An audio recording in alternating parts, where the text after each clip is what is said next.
El Señor esté con vosotros. Lectura del Santo Evangelio según San Mateo.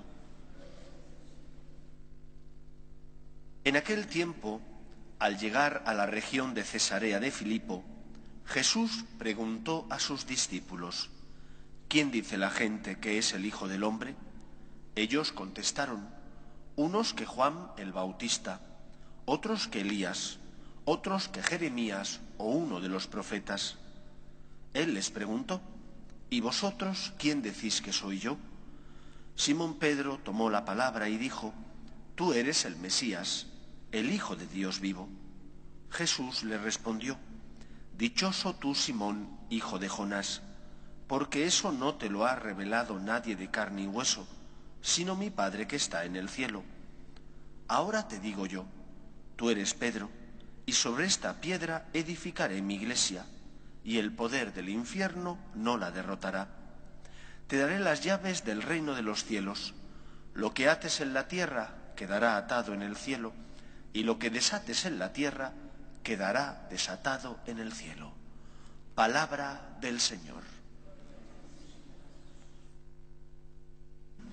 La fiesta de la cátedra del apóstol San Pedro nos habla, en primer lugar, de un don que el Señor da a su Iglesia para que la misma pueda caminar por el camino de la verdad y no caiga en la arbitrariedad en la que se cae cuando, por ejemplo, una comunidad está dirigida por cualquier persona sin que haya un orden o un criterio que guíe el paso de la misma.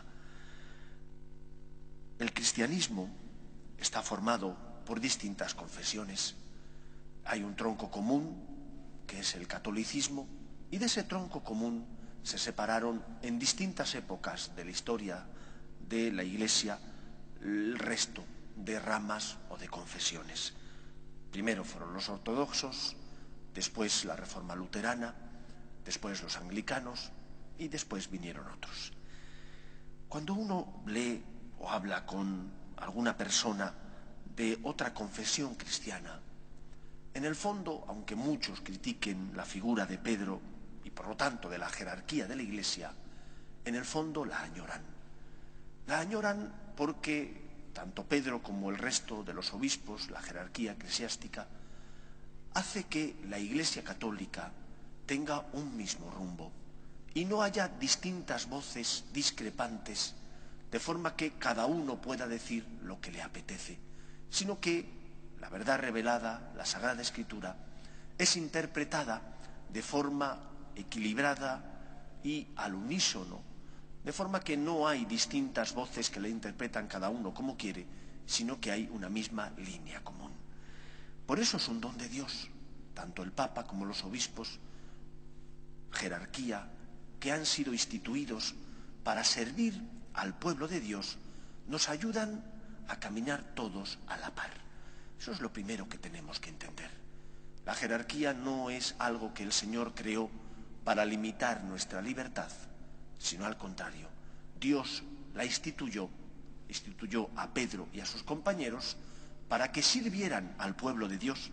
La primera lectura de la carta de San Pedro así lo decía, que tenían que servir los obispos al pueblo de Dios entregándose para guiarles en la verdad. La segunda enseñanza es que cada uno de los papas que sucedió a Pedro, esa cadena que podemos contar desde Pedro hasta el Papa Francisco en la actualidad, son eslabón de una cadena de continuidad. No hay, por tanto, ruptura, ni en la sucesión apostólica, ni tampoco, por tanto, en la interpretación de la verdad.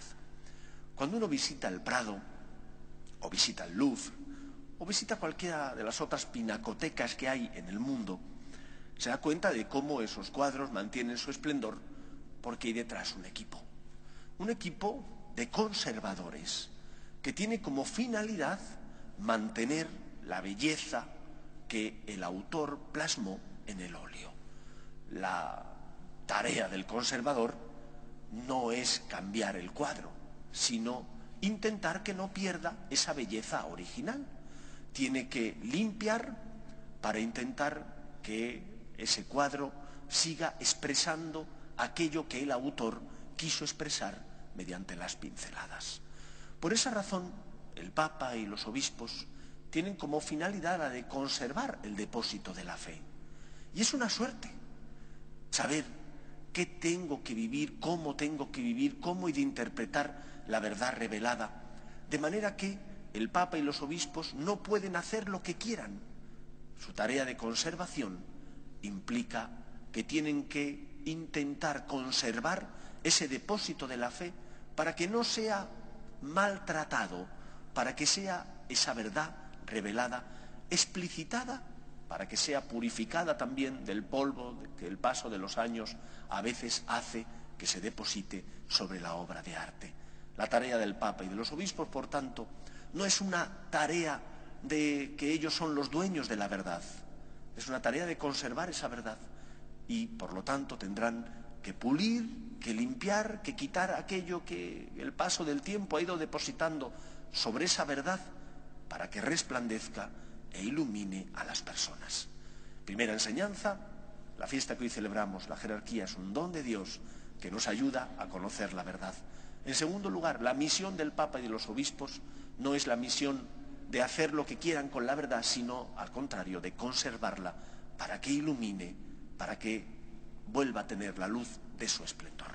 Y en tercer lugar, cada Papa viene a aportar al pueblo de Dios sus dones, aquellos dones que el Señor le ha dado.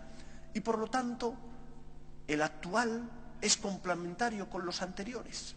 No podemos entender la tarea del Papa como una tarea de ruptura, sino al contrario, de continuidad. Y por eso tenemos que rezar y pedir al Señor para que el Papa sea y continúe la línea de aquella defensa de la verdad que desde Pedro se ha mantenido hasta en la actualidad. Recemos y pidamos por él. Pero hay que hacer también algo más. Tenemos que sentir con el Papa.